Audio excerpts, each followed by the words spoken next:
আর কিয়ামতের মাঠে বহু নেকি ফ্রি ফ্রি পাওয়া যাবে। এটা কি জানেন? কিয়ামত অনেক নেকি বিনামূল্যে ফ্রি ফ্রি আসবে আমলনামায়। কেন আসবে বলি হাদিসটা। নবী সাল্লাল্লাহু আলাইহি ওয়াসাল্লাম বলেছেন, তোমরা কি জানো সবচেয়ে বড় মিসকিনকে, দরিদ্র মানুষকে, মিসকিনকে? সাহাবীরা বলছেন, আমরা তো মনে করি যার সম্পদ কম সেই মিসকিন। নবীজি বলছেন, না, প্রকৃত মিসকিন সে ব্যক্তি নয়। প্রকৃত মিসকিন সে ব্যক্তি যে কিয়ামতের মাঠে উঠবে উহুদ পাহাড়ের সমান নেকি নিয়ে উঠবে। উহুদ পাহাড় দেখেছেন তো? বিশাল পাহাড়। উহুদ পাহাড়ের সমান নেকি নিয়ে উঠবে। নামাজের নেকি, যাকাতের নেকি, হজের নেকি, ওমরার নেকি, বিভিন্ন নেকি। কিন্তু দেখবে সামনে বহু মানুষ দাঁড়িয়ে আছে। কেন দাঁড়িয়ে আছে?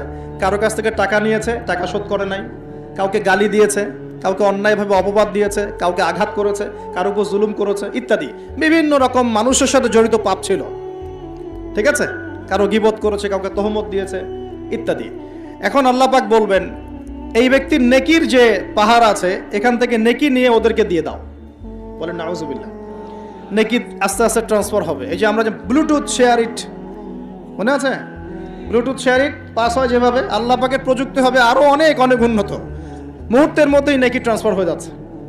এরপর নেকি যেতে যেতে সব নেকি যদি শেষ হয়ে যায়, আল্লাহ না করুক, তখন আল্লাহ পাক ফেরেশতাদেরকে বলবেন, ওদের গোনাগুলো থেকে গোনাগুলো বেছে বেছে এর আমল নামে যুক্ত করো। বলেন নাউজুবিল্লাহ। এরপর এই ব্যক্তি এই বিশাল বিশাল নেকি অর্জন করার পরেও জাহান্নামে যেতে হবে। আল্লাহ পাক হেফাজত করুন আমাদেরকে, বলি আমিন।